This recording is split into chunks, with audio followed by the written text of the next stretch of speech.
আমার জীবনে আমি যতজনকে বিশ্বাস করছি সবগুলাই রিপন মিয়ার মতো এরকম সহজ সরল চেহারা ছিল। সবাই আমাকে বাঁশ মেরেছে। হ্যাঁ, আজকে আমি আবারও পুরা আমি না শুধু পুরা বাংলাদেশ রিপন মিয়ার এই ইনোসেন্ট চেহারার কাছে ধরা। মানে এই চেহারা নিয়ে রিপন মিয়া সবাইকে বোকা বানিয়েছে। পুরা বাংলাদেশের মানুষ রিপন মিয়াকে চিনতো বোকা মানুষ হিসাবে, না সে একাই চালাক, বাকি সবাই বোকা। বাংলাদেশে কয়দিন পর পর একটা টপিক আসবে, সেই টপিক নিয়ে আমরা সবাই আলোচনা করব। শুধু এন্টারটেইন চলবে লাইফে, কোনো টেনশন নাই। একদিন ঘুমাবেন, পরের দিন একটা নিউজ চলে যাবে। ঘুমানো যাবে না, ঘুমাইলে কিন্তু টপিক মিস হয়ে যাবে গা। ফার্স্টে আড়ঙের প্যাকেট নিয়ে কয়দিন মাতামাতি, এরপরে চলে আসলো কেক বিজনেস। কেক দেখলে এখন লিটারালি এরকম হয়।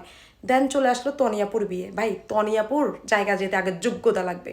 ও বিয়ে করছে, এটা ওর ব্যক্তিগত ব্যাপার। হ্যাঁ, পাবলিকলি ও অনেক পরিচিত, তার মানে এই না যে তার বিয়ের ব্যাপারটাও আপনারা সিদ্ধান্ত নেবেন, এটা একান্তই ওর ব্যক্তিগত ব্যাপার।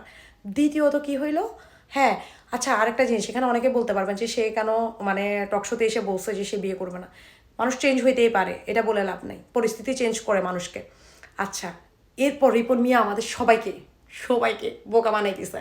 আর এখন আমরা সবাই রিপন মিয়াকে নিয়ে আসি, বাকি সব বাদ। কালকে কি টপিক আসবে সেটা এখন জানার বিষয়।